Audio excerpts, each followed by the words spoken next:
Repair work is underway on a Binghamton school that was built following the 2011 flood. A small section of the stone wall that forms the back of the gymnasium at MacArthur Elementary has failed.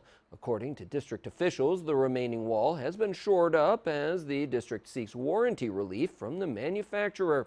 The building was opened to students almost 5 years ago in November 2015, following an 18-month-long construction that cost roughly $76 million.